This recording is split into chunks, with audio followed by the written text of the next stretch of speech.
The following is a DW Old Testament production.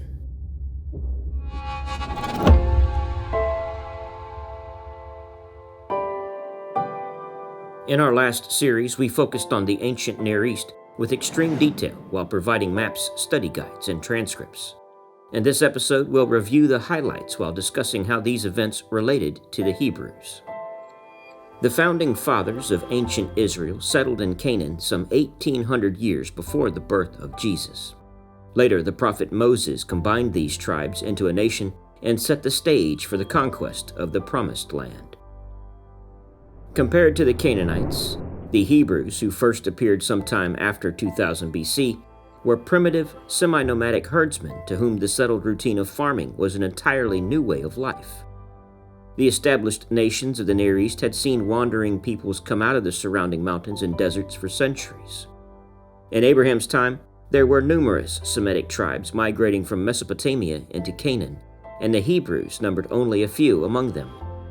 It is understandable then why there are no references to them in the records of the Amorites, Hittites, Canaanites, and Egyptians, through whose lands they passed. These powerful nations had more important problems to contend with than the incursion of a relatively small band of herdsmen. In the more than 5,000 years before Abraham's birth, the peoples of the ancient Near East had witnessed the rise of the world's first civilizations. Men and women in Mesopotamia and Egypt had started that rise by gradually abandoning the cave-dwelling, animal-hunting life their people had led for untold thousands of years.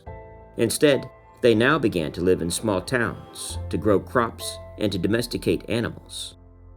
Eventually, these small towns grew into larger cities where the arts and crafts of civilization began to emerge. Writing, building, trade, transportation, and organized religion developed. As we've discussed in previous documentaries, the first true civilizations began in Egypt and in Sumer in Mesopotamia. The chief city of Sumer was which is also pronounced Or.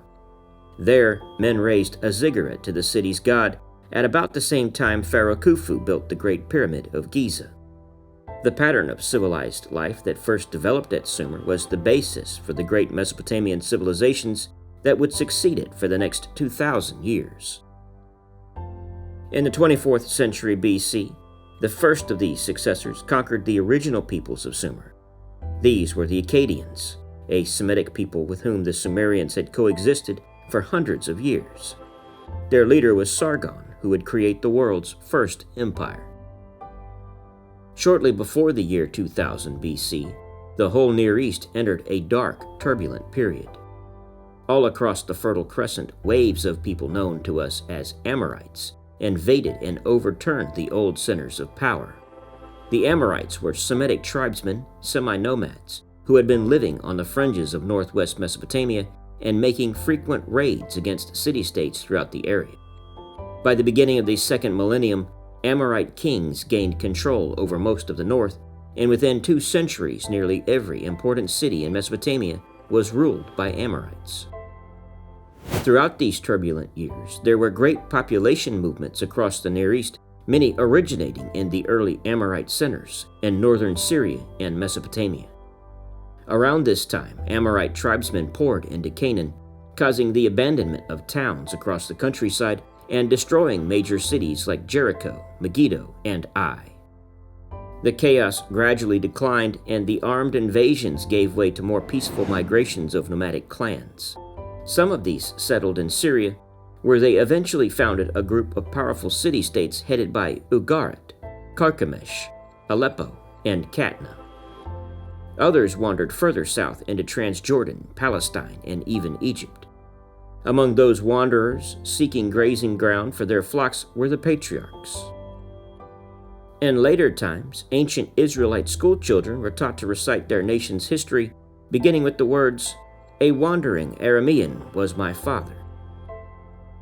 The Bible records that Abraham came to Canaan from Haran in northwest Mesopotamia. It was from around Haran that the Aramean clans, part of the Amorite population, set out on their migrations. Several members of Abraham's family, including his brothers Haran and Nahor, had names almost identical to the names of towns in the Aramean region. Other names, including Abraham and Jacob, were simply variations of Amorite personal names. The customs of the patriarchs described in the Bible are also of this region in northern Mesopotamia.